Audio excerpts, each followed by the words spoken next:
A pergunta que eu faço para você hoje é: empresa familiar, dá certo? Quais os desafios de uma empresa familiar? Além disso, a gente vai saber tudo sobre o perfil do novo consumidor e como é que isso vem impactando no varejo e nas indústrias de moda com ele, que é empreendedor desde cedo e CEO da Global Clinic Moda, Felipe Sanches. Vem pra cá, Felipe! Ô, produção, cadê o Felipe?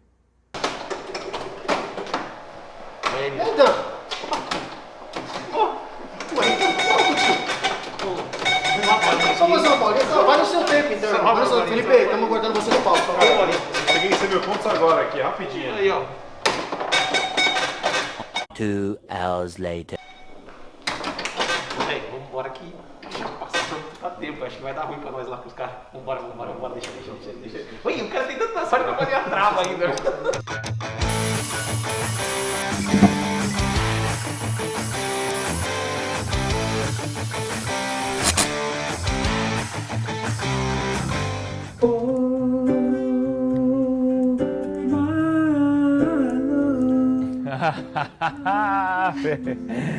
Caramba, cara, o que aconteceu?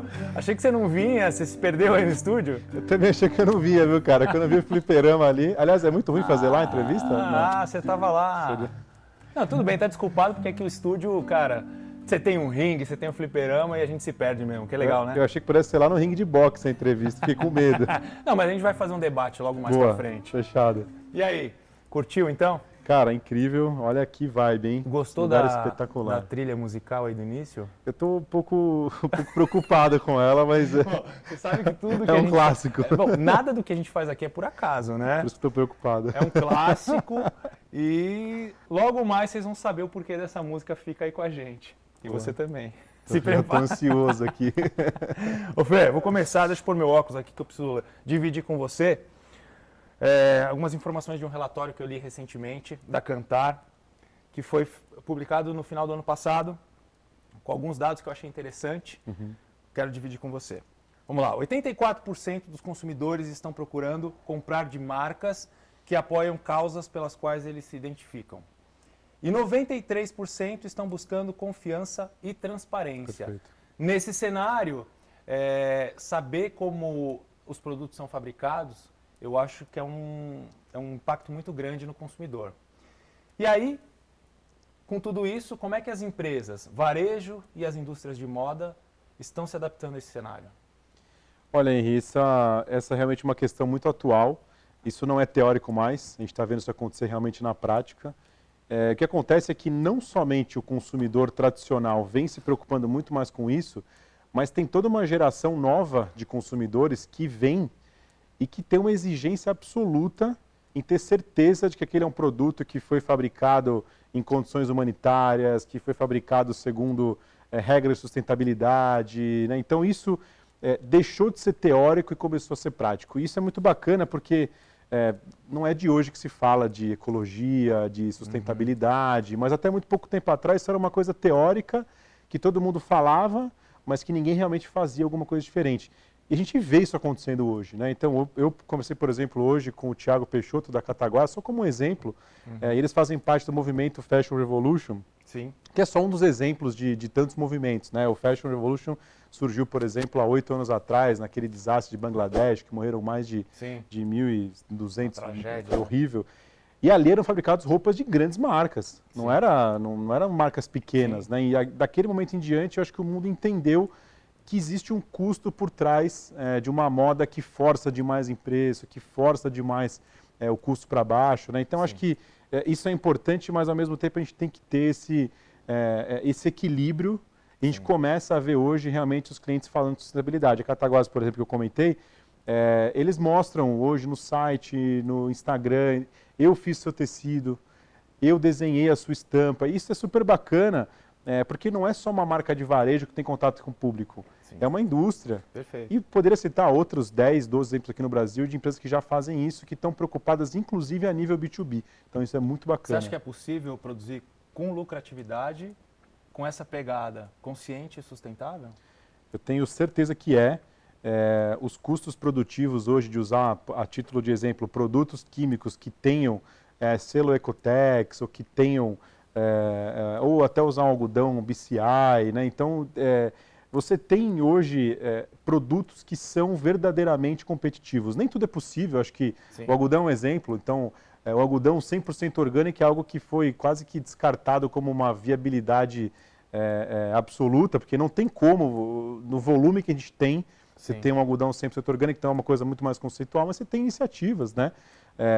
Como o BCI, por exemplo, que fazem com que você tenha, no fim das contas, um produto que é, no mínimo, mais sustentável, mais equilibrado. O mesmo vale para tudo, tintas de impressão digital, corantes para atingir o tecido, técnicas que usam menos água. Então, hoje, ser sustentável não é necessariamente ser mais caro. E o mais importante, o varejo já entende isso, o consumidor já entende isso, então a indústria pode vender isso como um diferencial. Você acha, então, que o consumir menos para consumir melhor vai ser um diferencial pós-pandemia? Não tenho dúvida disso. E o que a gente vê, Henrique, junto com tudo isso, você tem a sustentabilidade dando conta de que não é só produzir melhor, mas é eventualmente produzir menos. A gente ter menos scrap, né? A gente ter menos perda hoje. É um número que, para mim, sempre que eu falo salta aos olhos. A ABIT dá conta de que 24% de tudo que se produz vai para perdimento, é remarcado, ou até, além de ser liquidado, pode ser queimado, pode ser jogado fora. Então, não é só uma questão do varejo, não dá para ficar só culpando o fast fashion, isso acontece na cadeia como um todo. Você tem ainda no texto um nível de desperdício muito grande. Então, ser sustentável, essa moda, né, do consumir melhor, ela também está muito linkada a esse movimento de a gente ter iniciativas que sejam mais assertivas na hora de produzir, que tragam aquilo que o cliente realmente quer. E com isso, você eliminando 20 e poucos % do que se perde, as marcas vão ser muito mais conscientes, as indústrias muito mais eficientes, você tem, no fim das contas, um impacto ambiental muito menor, né? Com certeza. E aí, falando de democratização da moda, a gente percebe aí um consumo, uma busca por produtos exclusivos, né, e com mais acessíveis, no sentido de preço, né? Você acha que as empresas e os empreendedores estão preparados para atender esse tipo de consumidor? E como é que faz para entrar nessa onda aí? Olha, eu acho que muitos estão preparados, muitos estão se preparando e muitos estão desavisados. Então, eu acho que a gente tem hoje, para ser bem sincero, um mercado têxtil bastante heterogêneo. Então, existe sim essa consciência, muitos empresários estão cientes desse movimento. Eu acho que o próprio crescimento que a gente tem visto na impressão digital têxtil é uma prova viva disso. Sim. O têxtil não vem crescendo tanto assim no Brasil, mas o digital vem crescendo acima de 25% ao ano há bastante tempo, inclusive ano de pandemia. E isso mostra, Henry, para mim que existe uma consciência do empresariado de que dá para aliar tecnologias novas, que supostamente tem um custo mais alto a nível unitário, mas que, no fim das contas, lá no bottom line, faz com que a empresa seja mais rentável, né? Então, volta na mesma questão que a gente falou de produzir melhor. Então, se eu tenho uma iniciativa, como por exemplo um digital, que a nível unitário é mais caro, mas se eu produzo de uma forma mais assertiva e eu vou ter menos perda, será que realmente é mais caro? Então, a gente começa a ver essa consciência. Acho que esse crescimento do digital, né, e a gente, 2019, a gente teve 80 milhões de metros de tecido estampados aqui no Brasil, né? Então, imagina o quanto significa isso já e o quanto isso evitou que produtos fossem desperdiçados no final do dia, né? Vocês estão muito no digital, né? A GQM atua muito no digital, né? Muito. Hoje, 92% do nosso portfólio é digital. É digital. E aí, quando a gente fala em moda, tendo o cliente como centro da estratégia, a gente não está mais falando somente da entrega, e sim do processo todo, né, Fê? E aí, como é que você enxerga as mudanças no sentido de atendimento pulverizado versus o atendimento personalizado? Cara, isso é super interessante, hein? Porque tem tanta empresa que fala que é centrada no cliente, tanta marca que sempre se vendeu como realmente voltada para o cliente. E quando a gente vê índices de assertividade de coleção, por exemplo, a gente percebe que nem sempre isso é verdadeiro. E o que a gente vem observando de forma mais veemente no mercado ultimamente é que tem muita empresa de varejo que hoje realmente está colocando o cliente no centro, que usa esse cliente como uma grande referência para criar coleções, inclusive saindo daquela coisa de trazer coleções da Europa, vou fazer pesquisa lá fora. Não, a pesquisa hoje é aqui, Assim, eu vou entender o que a minha consumidora consome, vou fazer coleções voltadas para o Nordeste, para São Paulo, para o Sul. Então a gente tem visto isso realmente. E sem querer puxar a sardinha para a brasa do digital, tem iniciativas no digital que permitem que isso seja feito de uma forma muito bacana. Eu acho que, para citar um exemplo, a impressão DTG, né, que é o Direct to Garment. Inclusive, essa camiseta aqui foi feita na impressão DTG.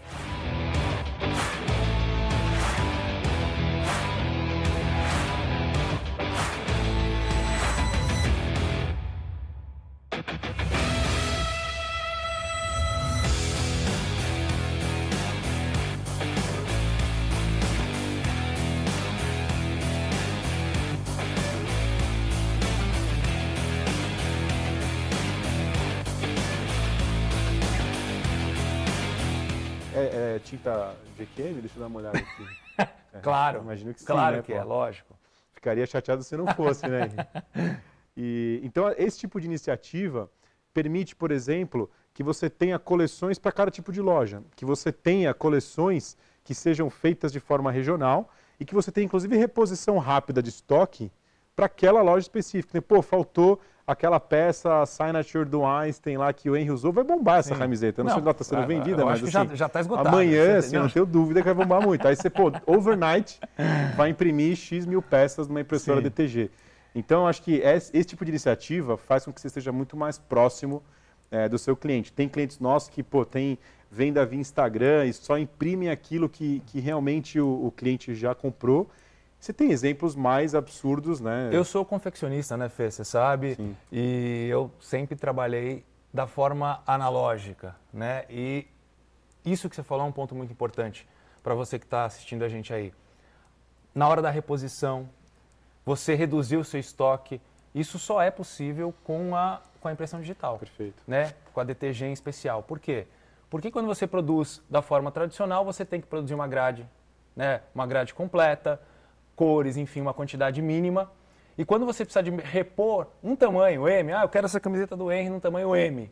Cara, se eu não tenho, eu tenho que refazer todo o processo. Enquanto que no DTG, a gente consegue só imprimir aquela peça e entregar para o cliente. Perfeito. Isso é um grande diferencial.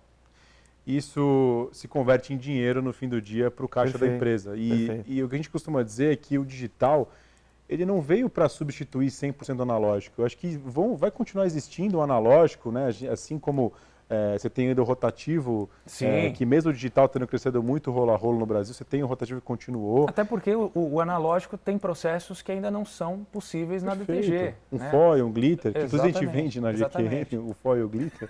Pode fazer merchan? Mais um merchan. Pode fazer Cara, eu merchan, vou cobrar não? essa entrevista, Fê. Aparece o site aqui embaixo. vai aparecer, tudo bem, vai.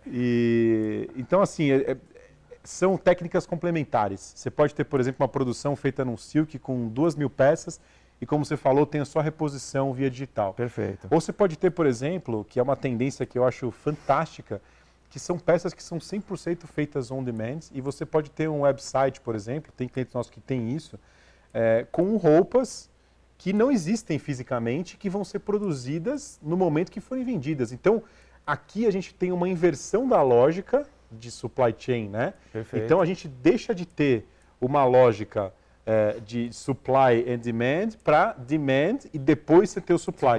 E isso é fantástico. Isso é uma moda realmente sustentável. Acho que, para citar um exemplo, a Amazon se deu conta disso. Para quem não sabe, eu não sabia desse dado, a maior linha da Amazon não é eletrônicos, que a gente acha que é roupa. Apparel mesmo, nos Estados Unidos. Eles chegam a imprimir 1 milhão de peças por dia. Todas elas feitas sob demanda. Sério, Fê? 1 milhão, cara, por dia. Nossa. Então, assim, você tem uma modalidade que é o never sold out. Então, você tem um site com peças para vender que nunca vão se esgotar. Você não fica sem uma M, você não fica sem uma G, Sim. você não fica sem aquela estampa. Sim. Sempre está disponível. Então, quanto custa isso no final, né, do P&L? Quanto economiza-se em estoque de você não ter uma peça pronta e você estampar ela à medida que ela é confeccionada. Então, acho isso é incrível. Isso está chegando muito forte no Brasil. Essa tendência está bombando por aqui também. Perfeito. E você acha que os grandes magazines conseguem praticar boas práticas assim como as lojas menores? É um desafio, né, para os grandes varejistas, porque eles têm uma necessidade de volume, então eles têm uma necessidade de de ter um volume que justifique, né, número de lojas, operações enormes, mas a resposta é sim, com certeza. Não só isso, mas é muito bacana ver que muitos desses caras grandes estão, inclusive, puxando a fila, inclusive com a bandeira de sustentabilidade. De falar, olha, eu tenho metas claras de ser sustentável, então eu quero ser um varejista competitivo, mas eu tenho metas claras de ser sustentável. E, inclusive, dialogando de forma muito próxima com o cliente. Então, a gente teve iniciativas com alguns dos grandes varejistas, né? Posso citar vários aqui, mas para citar um exemplo específico, a gente tem hoje, por exemplo, dentro da Riachuelo, um quiosque, que é o Riachuelo Mais, que a gente ajudou a viabilizar. Que legal. Com as tecnologias de impressão em DTG, onde o cliente participa do processo produtivo. Então, o cliente chega lá, ele pode pegar uma peça branca, preta, colorida, escolher uma estampa numa tela touchscreen, colocar a estampa que ele quer, colocar o nome dele e ele em alguns minutos sai da loja com uma peça que ele produziu, que foi feita na frente dele. Que legal. Ou seja, tem um risco zero dessa peça ficar em estoque. Isso já existe e é puxado por um dos grandes varejistas e poderia citar outros grandes exemplos aqui que a gente já fez com Renner, que inclusive tem impressão digital, com Pernambucanas, com Marisa, com várias. Então isso é muito bacana. Hering, que tem várias máquinas, inclusive em loja, para customização. Então é muito bacana a gente ver como esse movimento do digital ele já existe e os varejistas estão realmente puxando muita coisa disso, sim, viu? Com certeza. Fê, relação ainda ao consumidor, o que o varejo e a indústria podem fazer para garantir maior valor agregado nos produtos? Henri, essa é a pergunta de $1 milhão, né? E acho que essa resposta, ela... Caramba, já quer me cobrar, cara?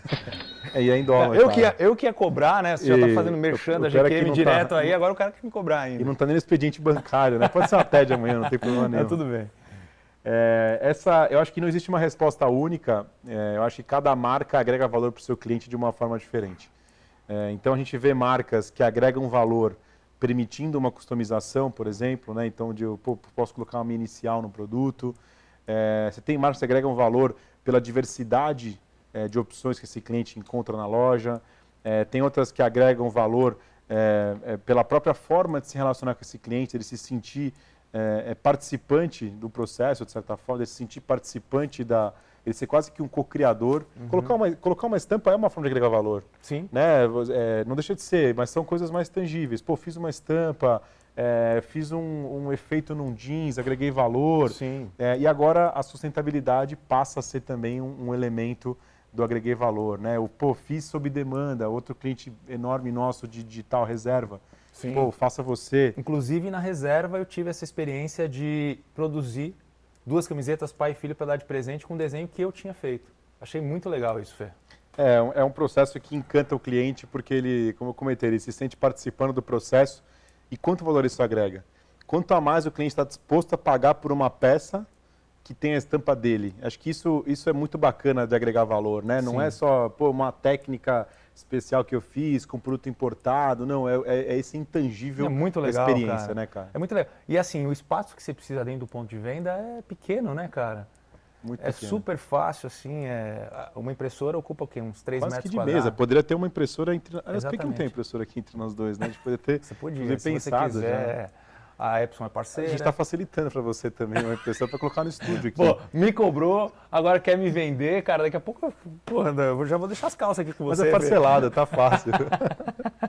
E aí, agora falando de vendas, você acredita que pós-pandemia a força da venda nas lojas físicas volta? O online, que a gente experimentou e viu que deu certo, né? Tivemos várias experiências que funcionam, vai ser um diferencial? Ou o omnichannel, né, que é o multicanal? O que você acha que vem aí para ficar com tudo? Henri, eu acredito muito no varejo físico ainda. A gente tem discutido bastante e eu acredito muito, principalmente aqui no Brasil, a gente tem uma dependência ainda muito grande do varejo físico. Não dá para a gente se comparar hoje ainda com os Estados Unidos. A gente, semana passada, falava disso.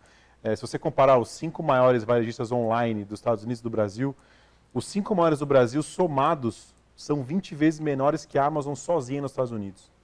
E os 5 maiores de lá contra os 5 maiores daqui são 32 vezes mais negócio online lá do que aqui. Então, o online no Brasil ele está crescendo, ele cresceu 34% durante a pandemia. A parte de roupa evoluiu absurdos durante a pandemia. A gente viu que 84% foi o número de quanto aumentou a venda online de têxtil, de vestuário, né? O Mercado Livre soltou dados sobre isso, do quanto essa parte de vestuário tem representado, mas o varejo físico ainda faz muita diferença. A gente teve clientes que estouraram no online na pandemia e ainda assim as vendas totais caíram bastante. Então eu acredito muito no varejo, mas eu tenho certeza que essa experiência híbrida, né? Acho que a palavra omnichannel está quase que vulgarizada hoje já, ela tem que ser bem entendida, porque ter um site, ter uma loja não é omnichannel. Eu acho que o cliente tem que ter uma experiência fluida, né? Você compra no site e retira na loja, pode trocar na loja, ou compra na loja e pede para entregar em casa, né? Então essas possibilidades é uma experiência, na verdade. Sem dúvida. E é nisso que eu acredito. Eu tenho certeza que com o varejo voltando, se Deus quiser, com o fim da pandemia, nós vamos viver dias incríveis aqui no têxtil no Brasil, porque o brasileiro gosta de ir na loja, gosta de comprar. A venda online é uma venda quase que, não vou dizer de necessidade, mas assim, sabe aquela coisa do passeio no shopping que acaba virando uma compra de uma roupa, né? Então, o Brasil tem essa característica de dependência do shopping, que impulsiona essa questão do varejo físico no têxtil, né? Então, comprar. Você sempre que sai, vai dar uma passeadinha, você acaba sendo, principalmente que é impulsivo, vai lá e compra alguma coisa, né? Então eu sou um entusiasta ainda do varejo físico, mas a gente quer botar um monte de impressora digital lá, hein? Vamos colocar, Fê. Bora estampar. E agora, no programa passado, a gente falou sobre gestão de empresa familiar, né? E eu sei que você, conhecendo sua história, conhecendo a GQM, eu sei que a GQM é uma gestão familiar, né, Fê? Sim. Você acredita nessa sinergia? Funciona? Você tem 2 horinhas? Como é que tá o nosso tempo aí? Não. Cara, pode falar quando você quiser, depois eu corto, não tem problema. Boa. Já cortou? Já cortei, já. Cara, eu sou suspeito em falar, porque eu acho uma experiência incrível, repleta de desafios. Realmente teria a pauta para contar aqui 2 horas de história de desafios, né? A gente tem uma empresa de uma característica um pouco peculiar, porque é uma empresa de primeira geração, mas quase como se fosse de segunda, porque meu pai já era empreendedor e eu acabei começando a Global quando ele tinha uma outra empresa, então era empresa separadas. Você começou cedo, né? Depende para quem se perguntar, né? Porque eu comecei com 17, para o meu pai eu já era um vagabundo, porque ele começou com 14, então eu estava 3 atrasado já em relação ao que ele tinha começado, então... e eu achava que eu estava ainda uns 3 de começar a trabalhar, ele já me botou lá para trabalhar. E logo em seguida vieram os meus 2 outros sócios, que são o Rodrigo, que é quase como se fosse o irmão, e o Diego. Então, uma gestão absolutamente familiar. Mas quais os maiores desafios? Eu acho que o maior desafio é você conseguir separar o pessoal do profissional. Então, você separar a conversa do almoço de domingo para ser uma coisa familiar e você sentar na mesa de reunião e você está fazendo uma reunião com o seu sócio e não com o seu irmão, com o seu sócio e não com o seu pai. Então, acho que esse é o maior desafio. Isso levou tempo, então, assim, não dá para desistir da gestão familiar em pouco tempo, porque demora tempo, como qualquer relacionamento, demora tempo para ter maturidade, e a gente também demorou esse tempo. Eu diria que para chegar num patamar minimamente razoável, foram aí pelo menos 3 ou 4 anos de arranca-rabo, de discussão no domingo, sim, de que vai fazer, o que vai comprar, quem está certo, quem está errado. Então, o desafio é grande, mas se você tiver predisposição a ser profissional e tiver paciência para passar o início dessa fase mais imatura, eu acredito muito e eu vejo muita vantagem. Porque você quer falar dos benefícios agora? Cara, assim, o meu irmão é financeiro da empresa, né? Ele que me mandou falar as questões de prazo, tentar... Com ele que eu vou ter que acertar a conta? Exato, tentar arrancar algum dinheiro no Têxtil Show, que tá indo tão bem, né? Nós vamos depois querer um patrocínio na Global do Têxtil Show. Eu sugiro o seguinte, Diego, a gente está precisando, viu? Pode vir com tudo. Eu acho que se ele vier aqui, você sai pagando alguma coisa para ele. Né? Eu saio devendo, né? Mas brincadeiras à parte, assim, o nível de confiança que você tem em alguém que é um familiar, grande parte dos familiares, né? É muito grande. Então, assim, a confiança que eu tenho no Diego é de olho fechado, assim, eu não tenho um acesso a banco, um acesso a uma conta. O nível de confiança no Rodrigo, que é quase como se fosse um irmão também, que está, 20 e poucos anos com a gente na família. Então, existe, quando você consegue criar uma sinergia, para mim é uma coisa assim fabulosa, e a gente só chegou onde chegou porque a gente teve desde o início uma gestão muito complementar, com muita confiança, com muita complementaridade, com muito respeito acima de tudo. Acho que tem que saber respeitar Sim, o próximo, né, o outro, Com familiar certeza. ou não. Não, com certeza. Em algum momento da sua trajetória aí você olhou e de repente viu que poderia não dar certo, pensou em parar, desistir, mudar? Cara, eu acho que o Rodrigo vai lembrar dessa história. No comecinho da Global, nos primeiros anos ali, eu fui fazer uma entrevista na HP, acho que foi na HP, ou na IBM, eu não lembro, uma grande tecnologia. E foi muito peculiar, foi muito curioso, porque a gente estava crescendo, mas estou falando ali ainda de, sei lá, 2008, 2009, a gente estava passando por aquela dificuldade extrema de começar a crescer, de encontrar um caminho. E eu já estava na faculdade há 3, 4 anos e meus amigos estavam todos bem empregados, e estavam todos eles ganhando muito mais do que eu. Empreender não é fácil, né, velho? Cara, exatamente. Eu falei, empreender não é fácil, eu poderia estar ganhando mais, meu amigo está ganhando o triplo de mim. E eu ficava naquela... Aí eu fui fazer uma entrevista. E eu devia ter guardado o nome desse cara, e esse cara me entrevistou e falou, cara, eu não vou te contratar, porque se você insistir mais um pouco, você vai dar certo, a sua cabeça de empresário, vai empreender que vai dar certo. E eu saí de lá e foi um choque de realidade, eu falei, puta, acho que esse cara tem razão. E aí a gente sofreu mais uns 2 anos e depois encontrou uma rampa de crescimento. Depois e graças de 2 a Deus, anos você falou, bom, estou no caminho certo. Exato. Ainda continua sendo difícil, Não, mas pelo menos a gente... Cara, sempre é, né? Sempre é. Empreender sempre é difícil. Mas vocês estão aí já... acho que vai continuar Quantos sendo, anos? Né? 15 anos, inclusive hoje comemoramos o aniversário de 15 anos. Sério? Da E a gente GQM. trouxe um presente pra você. Verdade? Verdade. Cadê o presente, produção? Presente? Não tem presente? Não. 15 anos. 15 anos, obrigado. Pô, parabéns, E cara. pera que não pode nem cumprimentar, né? Parabéns, cara. Obrigado. Pô, que legal. Só que falando de empresa familiar, você falando é uma coisa. Eu quero saber se realmente tem essa sinergia. Por isso, eu trouxe aqui umas perguntas para fazer para você. Boa. E eu fiz essas mesmas perguntas pro Diego e pro Rodrigo. E eu quero saber se vocês estão nessa sintonia. Boa. Como é que... Vou comparar essas respostas e ver se a empresa familiar funciona mesmo. Se fosse com a minha esposa, aquela coisa de casal, eu ia ficar mais preocupado. Agora com o sócio, você passa 12 horas por dia, acho que vai ser fácil, hein? É praticamente um casamento, É um né? casamento. Sociedade é casamento. É um casamento. Vou até pegar meu óculos aqui para... Vou até tomar um gole aqui, porque eu tô preocupado Se agora. prepara e atenção. Qual foi a primeira venda significativa na história da empresa? Com certeza, espero que os meus sócios acertem, eu falei com certeza, né? Foi uma venda de 137 mil metros de foil para a Lamitec antes de 2010. Eu não vou dar a data exata, mas na época dava acho que uns 2, 3 faturamentos da época e um pedido só. Até hoje não sei como é que o seu Gomes confiou na gente para entregar aquele pedido. Qual empresa? Lamitec. Lamitec. Vamos ver? Vamos ver a resposta do Diego. A primeira venda mais representativa em termos de valores, com certeza absoluta, foi para o cliente Lamitec. Ah, acertou. Primeira deu certo. Vamos para a segunda. Bora. Em que ano a empresa firmou a primeira parceria internacional? Há controvérsias. E Não, brincadeira. já está querendo justificar aí. É porque pode ser o ano que a gente iniciou a parceria ou quando a gente assinou, mas eu vou dizer 2011.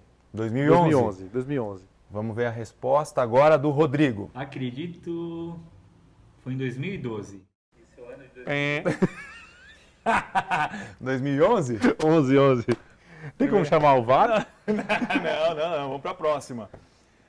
Em que ano a marca atingiu um patamar consolidado com 60% do market share brasileiro de produtos? Essa com certeza que não vão acertar. Dos produtos de impressão digital. 2013. 2013? Diego, fala aí. Atingiu 60% de market share neste mercado de tintas digitais, foi em 2015. Esse errou longe, velho. Esse errou longe. Ele resgatou uma ali que, olha, foi longe, hein, velho. Não, gostei, Vamos pra gostei. próxima, que essa ficou feio, velho. Tá bom. Ó, em que ano a empresa inaugurou a nova sede? Essa se a gente não errar, se a gente não acertar esse assunto, ferrou. 2017. 2017, fala aí, Rodrigão. Cravado. Me lembro bem, né? Foi bem Esse é meu corrido. pai, Rodrigo. Obrigado, meu amor. Aqui a gente tá junto. Nós estamos juntos. Acabou a entrevista e não falou, velho. Acabou? Muito bom, essa foi pra mim foi a melhor resposta, cara. Tá. Bom, já errou Vamos tudo. considerar como 2017? Vamos contar, vai, ponto pra você, vai. Bom, e agora pra acabar, em que ano abriu a primeira filial? Essa? Pô, 2015, Santa Catarina, cara, emblemático. Fala aí, Diego. Anota aí, vamos ver. Que a Global abriu a sua sede em Santa Catarina. Temos Gaspar e temos Blumenau. Entendendo que seja Gaspar, estamos falando também de 2015. Agora eu acredito na empresa familiar. Graças cara. a Deus. O resultado foi positivo. Foi bom. Bom nível de alinhamento, Agora, Fê, entrando nas curiosidades da sua trajetória profissional, né? Eu quero saber algumas curiosidades. E eu descobri que, com esse cenário que a gente está vivendo atualmente, você, como um bom empreendedor, já está buscando um plano B na sua vida. É verdade isso? Plano B? Está buscando um plano B. Sabia que ia ter alguma pegadinha aqui. Tá buscando plano B. Eu não tô sabendo de plano B não, cara. Roda o vídeo aí.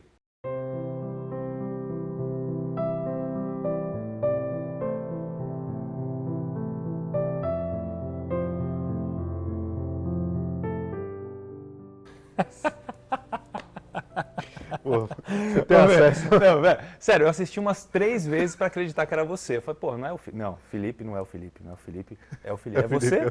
É você mesmo, né? Sou eu, é verídico, é verídico. Não vou negar. Cara, eu fiquei tão impressionado com a sua performance que eu não podia deixar você passar por aqui sem relembrar aquela cena épica do filme Ghost.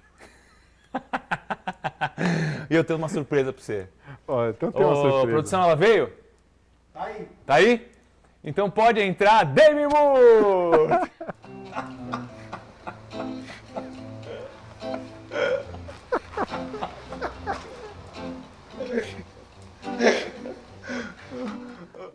Who are you? Aí, Mimu. Hello, Demi. Nice to meet you. Mítico? Que negócio de mítico esse aí? Tá combinando negócio de mítico, não. Sai fora, negócio de mítico. Negócio de mítico, você tá doido, rapaz? Ô, Demi Moore, volta aqui, Demi Moore. Oi. Pô, cara, não conseguimos realizar Ó, essa cena, por essa eu não cara. esperava, hein, velho. Por essa eu não esperava, Bem cara. parecida, né, cara? Ficou com a cara da Demi Moore. Só faltou movimento aqui, né? Ai, caramba. Bom, já que a gente não fez a cena, voltando pro nosso assunto, hoje a GQM é uma empresa, na verdade é um grupo, né, Fê? Vocês atuam em diversas frentes, tanto com as indústrias como aqueles pequenos empreendedores, é isso mesmo? A gente, inclusive, atualizou no ano passado toda a nossa parte de ideologia, missão, visão. E a nossa visão é ser um grupo empresarial relevante dentro do têxtil, né, que possa trazer essa transformação para o têxtil aqui no Brasil. E um desses movimentos é a parte de investimento em startups. A gente, nesse momento, está investindo em uma startup que tem um modelo de negócio super interessante, que atende pequenos empreendedores, que legal. Que atende indivíduos, vendendo tecido impresso digital de uma forma super democrática, super acessível, né, num modelo muito similar ao que já tem em outros países, como os Estados Unidos, um modelo chamado Spoonflower, né, lá fora. E aqui foi batizada por essa startup de Boreal, então é boreal.art.br. Legal. E é muito bacana porque dá acesso amplo à impressão digital, né, que hoje está bastante limitada à grande indústria, às grandes empresas, para quem tem acesso a comprar tecido com um pouco mais de metragem, né, embora seja digital. E essa empresa vende a partir de meio metro de tecido isso que eu ia digital. perguntar, meio metro. Para artesã, né? Exatamente. Esses empreendedores. Patchwork, artesãs, a parte de craft, né, inclusive muita coisa que já vem com um modelo, com um molde de corte, para quem está começando, muita coisa do do it yourself, né, de você mesmo fazer em casa, né? Então a gente vem buscando patrocinar e buscando estar próximo de iniciativas que tragam essa transformação digital para o têxtil. Essa é uma bandeira que a gente quer carregar cada vez mais, que é de como que a GQM pode ajudar a transformar o têxtil digital no Brasil. Como é que a gente aumenta esse bolo do digital dentro do Brasil? Legal, patrocinando algumas iniciativas. Perfeito. Você que é investidor da Boreal, o Têxtil Show está aqui de portas abertas, tá? A gente está precisando daquela força também, viu? Iniciativa 100% brasileira, 100% né? brasileira, digital. 100%, né? 100%. Estamos aí, cara. E como é que a gente acha, como é que a gente, se quiser fazer contato com a Boreal, como é que a gente acha vocês? Como uma boa empresa digital, os meios de contato são digitais, né? Então você tem o Instagram, boreal.art.br. @boreal.art.br. Boreal.art.br. E o site, né, boreal.art.br, é onde você pode ver coisas incríveis. Legal. E falando em inovação, Eu não sei se o Instagram é esse.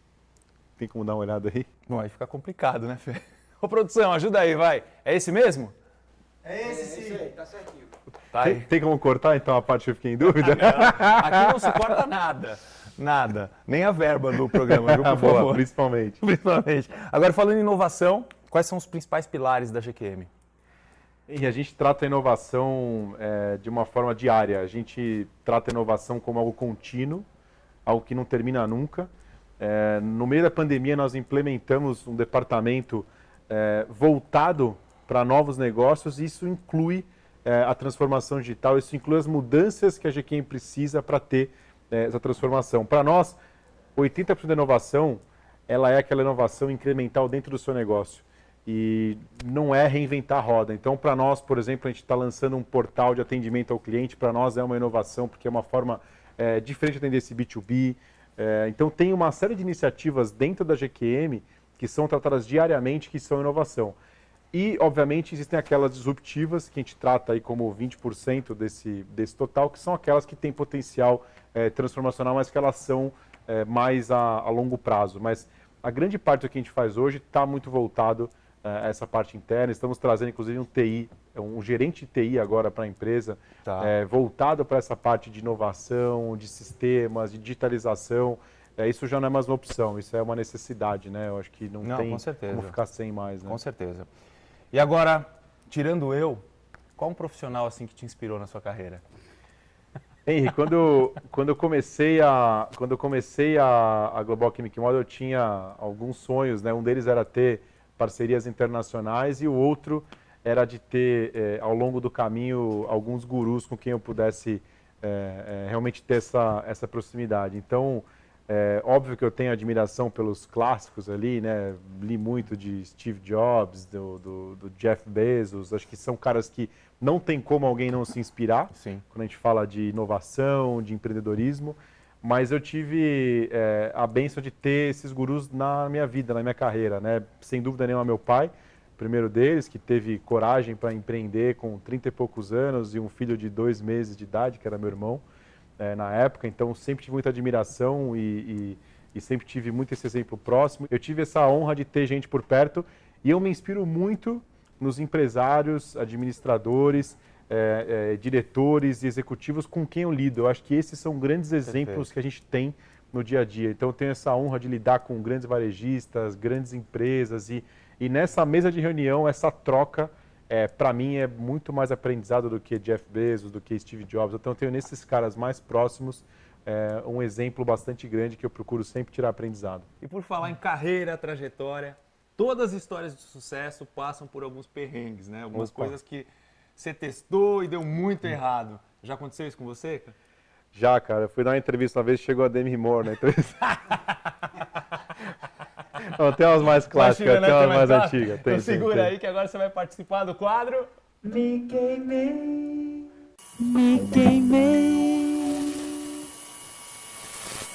Cara, eu vou contar uma das clássicas. Vou voltar lá atrás e vou lá para outro hemisfério.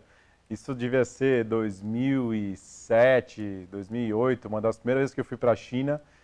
Com meu pai, na época, estava aprendendo a fazer negócio lá, estava querendo fechar uma grande parceria com uma grande fábrica lá na China. E aí fui visitar uma baita de uma fábrica, eu queria muito fechar aquele negócio. E o dono da empresa me chamou para jantar com eles. Aí a gente foi naquele jantar típico chinês, aquelas mesas enormes, todas decoradas, ornamentadas, todo aquele tchan de quem vai sentar onde. Aí todo mundo sentou na mesa, isso já era 8 horas da noite, eu tinha mal almoçado, estava morrendo de fome. E aí, de repente, chegou uma sopinha para cada um, e aí eu, todo formal, né, bem aparentado, terno e tal. Falei, já vou tomar um golinho, eu tava com uma fome, cara. E aí eu peguei daquele jeito bem chinês, peguei certinho, assim, a cumbuquinha, e comecei a tomar minha sopa, e era um consomê meio frio. Falei, chinês pra comida, os caras são bons pra negócio, pra comida são ruins. E comecei a tomar a sopinha, e, ninguém tomava a sopa, e eu comecei a ficar meio sem graça. Né, que será que era o protocolo? Aí pousei minha sopa, dei um pouquinho e de repente chegou um camarão, umas lagostas. E os caras começaram a comer o camarão e a lagosta e lavar a mão naquele potinho. Aí eu tinha 2 opções. Ou eu continuava tomando para fingir que no Brasil era tradição tomar água de mão, Ou deixava de lado e confessava o meu erro. Foi o que eu acabei fazendo. Tomou. Boa, Fê. Bom, continua aí, vai estar. Esse sofá é muito mais confortável, cara. Top, incrível. E aí, o que você me diz? O que você espera do futuro?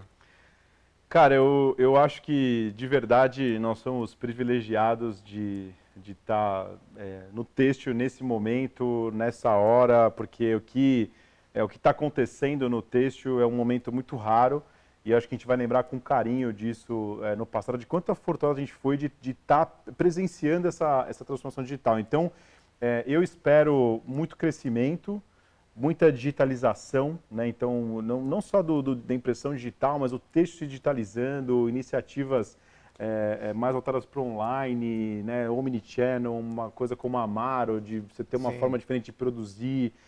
Então, eu espero que a gente possa realmente participar disso, como Global Chemical Model, de uma maneira ativa e não de uma maneira passiva, que a gente possa ser lembrado como uma empresa que trouxe essa disrupção, que acelerou, de certa forma, a adoção da tecnologia digital dentro do texto, que a gente possa, lá na frente, olhar para trás e falar, pô, a Global Chemical Model foi uma das empresas que realmente levantou essa bandeira e que fez a diferença. Eu acho que lucro, faturamento, o resto é consequência. A gente quer realmente participar desse belíssimo movimento de digital. E agora, para terminar, quais as dicas que você daria para aqueles empreendedores que estão começando seus negócios, em processo de abrir suas empresas? Cara, eu diria que tem que ter muita coragem e muita perseverança. Coragem para começar, porque não é fácil sair da inércia, não é fácil largar um emprego, né, assumir um risco. E perseverança porque eu não conheço ninguém que montou empresa que não passou por dificuldade, que não teve momentos de dúvida. Então, perseverança sim para seguir em frente, saber que vai dar certo, não é fazer loucura, pegar dinheiro, ficar devendo, não, é fazer planejamento. É ter certeza que você está no caminho certo, que o seu produto, o seu serviço tem um fit realmente com o mercado. E eu diria que ser muito curioso, perguntar muito, ouvir muitas pessoas. A gente sempre acreditou muito em consultoria, sempre acreditou muito em ouvir as pessoas que têm mais experiência. Então, acho que você ser curioso, perguntar para quem está mais tempo no mercado, pedir ajuda, seja para o Senai, seja para qualquer instituição que possa realmente dar um apoio. A gente acredita muito nisso, de que o empreendedor no Brasil ele tem essa característica de, às vezes, fazer de uma forma muito amadora. E não é isso empreender, cara. Dá para empreender e tem que se empreender de forma profissional. Sabe? Exatamente. Se profissionaliza, tem um contador, tem um sistema, tem uma forma profissional de trabalhar, de levar as coisas, de tratar o seu cliente, de atender um telefone, de ter um site, né? Então, e hoje o acesso às informações, a toda a parte educacional é muito mais fácil, né? Tem muito acessível. Curso online, né, cara? Curso gratuito. Você teve convidados aqui que fazem isso muito bem. Então, cara, eu acho que hoje não tem desculpa para você ser um empreendedor amador. Acho que são coisas diferentes. E a gente acha, né, que tem muito isso no Brasil de que empreender ou sair fazendo alguma coisa de forma amadora. E, cara, não é isso. Assim, se profissionaliza e faça como se você já fosse uma empresa grande. A gente fazia muito isso no começo da Global. A gente passava uma imagem para o mercado de que a gente era muito maior do que a gente era. A gente passava uma imagem de que a gente era muito mais profissional do que a gente era. E depois a gente se tornou aquilo que a gente se propunha, né? O famoso fake it till you make it, né? Então, acho que, cara, da porta para fora, né, baixou a cortina, seja muito profissional e faça de uma forma que vai encantar o seu cliente. Perfeito. Fê, muito legal ter você aqui. Espero que você volte outras vezes, com ou sem Demimu. Espero que você tenha gostado de participar aqui com a gente. Muito. Deixe aí muito. Suas considerações finais, fique à vontade.